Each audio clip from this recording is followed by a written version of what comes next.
So since everyone has the family share radios, you can be talking to someone that's in a car, someone that's riding on a bicycle. In fact, one of my videos that I have posted already on YouTube is The Biggest Fan, and he actually found me just because I was using the family share radio frequency, and he happened to be on the front porch, and I made contact with him. Look at my video. That's the only reason that I found that person, is because I was using an open frequency, a public frequency. I know that the Cena systems are awesome, they're expensive, and they're kind of closed set. You have to have another Cena or Bluetooth compatible system to work with it. With my setup, any radio that you buy at Walmart or an outdoor store will be compatible with this. And depending upon your county and area, you could even use repeaters in your area. And the repeaters themselves, what they allow you to do is take this radio. Realistically, this thing actually has about 2-mile range. The repeater, what it does, the only thing it has to do is send a broadcast signal out into the sky, then it'll hit a repeater, and that repeater will repeat everything this radio is putting out on a much more powerful signal, meaning that you could literally talk to the entire person in your county off these radios while riding around. Now, these radios have dual band, meaning you can be listening to 2 different frequencies at the same time. Let's say you're just riding the county, then you decide you want to go out of the county, push a button, you're on the family share radios. That way you don't miss communication with your friends, or you're going to be on your private frequency and listening to someone else on the family share frequencies, or just be scanning on one of them and listening for like the police updates or whatever your case may be. And that's why I chose them, because they are so versatile. Imagining how this will come out, you'll have the helmet, then you'll have the 2 connectors, and it'll go to this. Everything will be handled on the motorcycle for these connectors. The 12-volt source, which will be running off your battery, the push-to-talk connector, which will be the stock connector, but this will also split off into 2.5 and 3.5 millimeters, so you could capture audio off of your helmet and not interfere with the ones that are going to your GoPro or Sony Action Cam.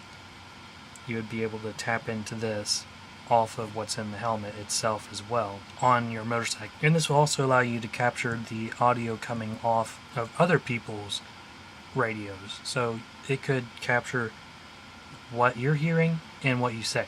And when it goes into video editing, it makes it pretty easy too, because all you'd have to do is just take the MP3 recorder I showed earlier, hook it up so you can receive all the audio that's coming into your helmet, and the action camera will of course capture your audio. It's confusing if you've never done this, but it is actually really easy. You could really just have one of these terminals stuck on your bike, and there is a lot of room on almost every bike where you could put one of these. It doesn't really even have to be this big.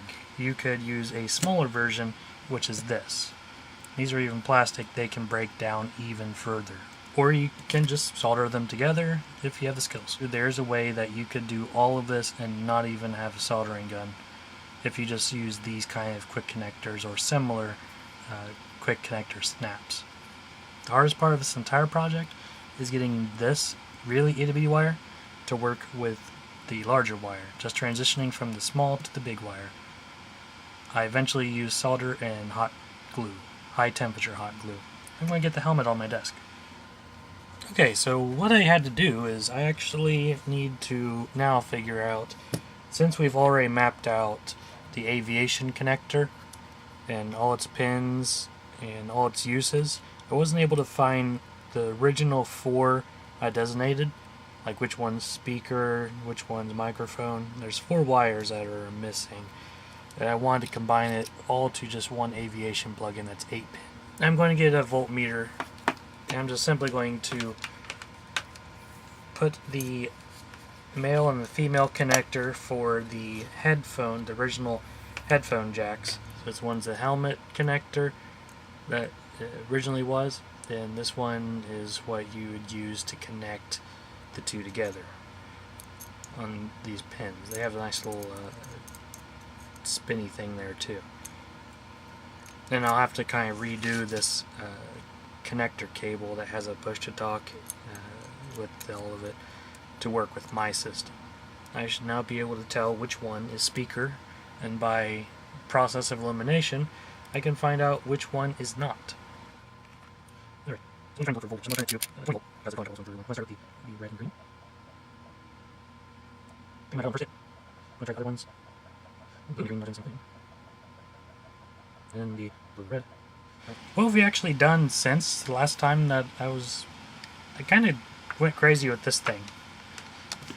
I like these little terminal blocks. They are awesome for doing projects like these, because I had to figure out all this and find out what connector on what pin goes to what function. I got this little chart down. Probably can't see on camera. I'll post a picture of it. So on here, what's going on is I'm using this aviation connector. I'm using, I think, this 12-pin terminal.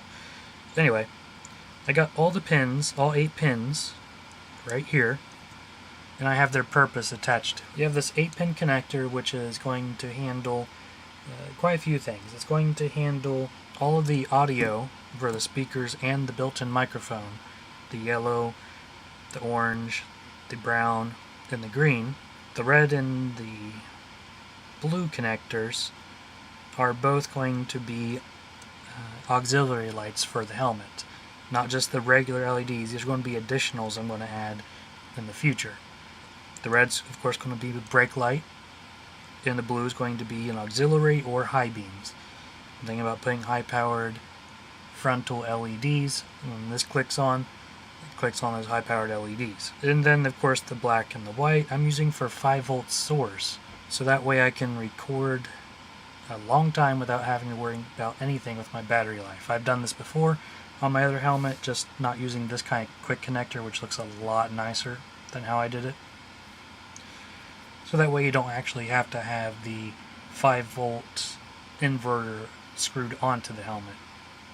If you get the exact same push-to-talk kit on eBay that I got, and you get the exact same aviation connectors that I did, then you could follow this exact diagram right here. And if you need help, go to SHADOWFOOT.net. I'll help you out with this.